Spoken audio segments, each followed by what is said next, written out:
Welcome back to Wednesday, guys. And yes, there's still more first impression videos.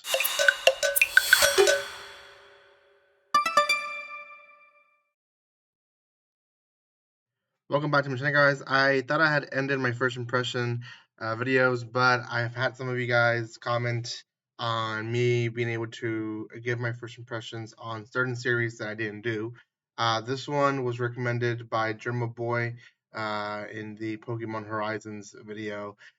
He said, do anime first impressions on Sacrificial Princess and the King of Beasts. So here I am doing it for you guys. Thank you so much for your comments. I do read them, try my best to respond to as many as I can whenever I get a time to respond.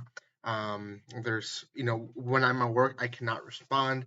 Unfortunately, the system here does not let me respond comments on stuff, but oh well, it is what it is. Before anything, guys, if you haven't done so by now, check out my other first impression videos. I have quite a bit of them already out. Also, reaction videos. There's a lot of them. More will release this week.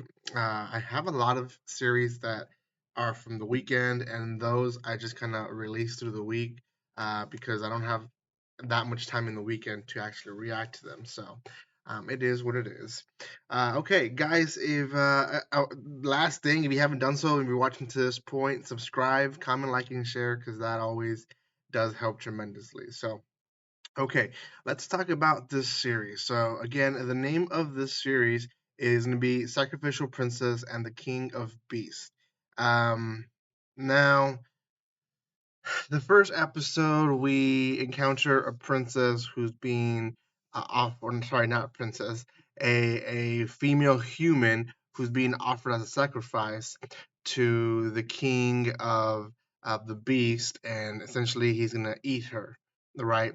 So this tradition has been going on for a while, and it basically they take humans from a certain village and they sacrifice them to the king of the beasts, and that's how they keep peace within the beast and the humans. They do explain it eventually in the episode that it was a war that happened 100 years ago. Now, I don't know how long the beasts have their lifespans, but at least human years, that shows you that more than likely most people that were part of the war, if not all, are not anymore alive. So it's just things that they have to follow because to them, it's always been in place. The King of Beasts decides not to kill the girl who's being offered as a sacrifice and decides to do a nightly ritual in a few days later. Through the first half, no, maybe even two-thirds of the episode, it's essentially him interacting with her and explaining the war, explaining how these are things that they have to be doing and then how it keeps peace. He shows them like in this area there's a lot of rebels who don't believe in the rules and ruling of the king, so we keep them over here and they still tend to attack humans. And he kind of goes into detail and a lot of stuff. At one point she wants flowers, so he takes her to a bed of flowers and she's overjoyed. Now, one thing that really I think attract a lot of people from the first episode is the girl's background story. And essentially, she explains to him that one day she was sleeping with her sister and she got woken up with thunder.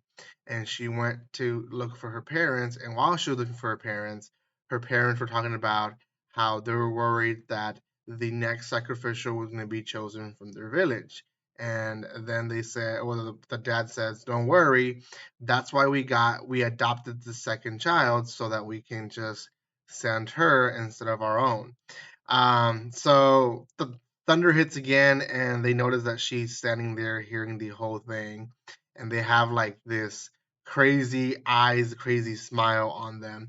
And essentially, she says, "That's what I fear the most is that the people that were raising me, that I thought were my parents, were really just raising me to be a sacrifice to you and basically save their daughter's skin."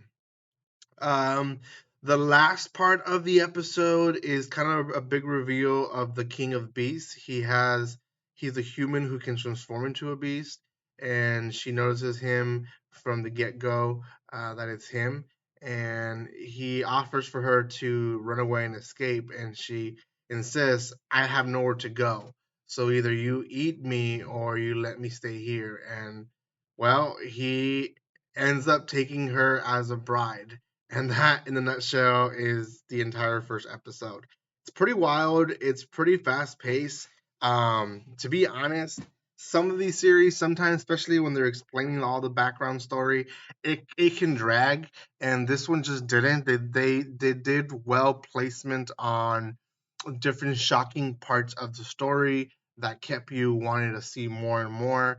So yeah, personally, great series. Is not really being licensed, at least I don't think it is, by any of the sites here in the U.S. So there's other options. Just letting you guys know out there for you guys to go and watch this series. So go check it out. There's only, I believe, one episode time of recording.